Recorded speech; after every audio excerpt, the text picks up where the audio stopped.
j'ai commencé l'e-sport, j'ai commencé FIFA en 2008 et j'ai commencé à faire des bons résultats sur le jeu sans savoir que ça pouvait me permettre de faire des compétitions en vrai, que ça existait.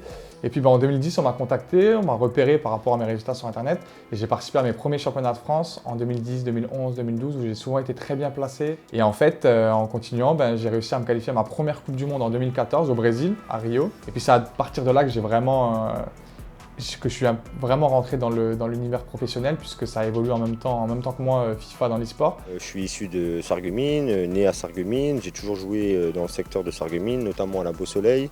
Ensuite de la Beau-Soleil, je suis passé par d'autres clubs aux alentours, Velferdin. Ensuite, j'ai fait mes classes en jeune à Sarreguemines Football Club. À l'époque, ça s'appelait l'ASF 93.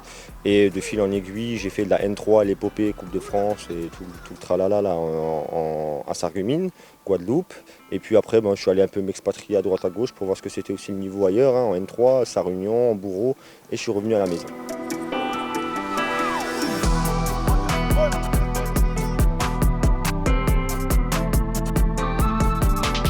Quand on a une compétition, c'est important de bien dormir, comme dans n'importe quel sport. Le sommeil, c'est une chose qui est super importante. Il y a l'hydratation, le stress qui est, j'ai envie de dire, sur les compétitions de jeux vidéo, qui est presque aussi, voire même plus fort que dans certains sports parce que tu es souvent tout seul.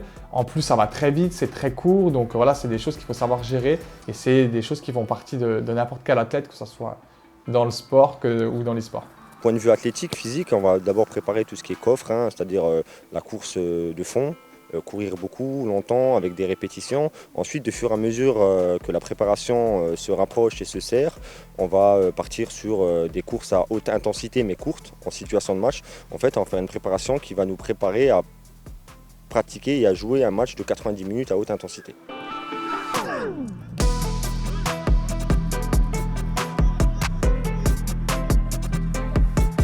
Les coachs sont de plus en plus importants, surtout sur certains jeux, pour contrôler l'aspect mental, même le stress, psychologique aussi, parce que c'est très dur. Il faut savoir que les carrières d'e-sport commencent tôt et sont très courtes en général sur beaucoup de jeux. Ça dure 3, 4, 5 ans, mais grand maximum, c'est très court. Cette année, au SFC, on a réussi quand même à avoir une professionnelle qui est en sophrologie et qui nous apporte un petit plus sur les respirations, la gestion de stress, etc. etc. Et ça, c'est vraiment un plus.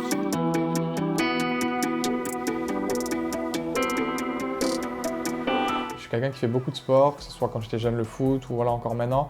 C'est deux choses différentes, attention, mais en fait il y a énormément de choses qui se relient.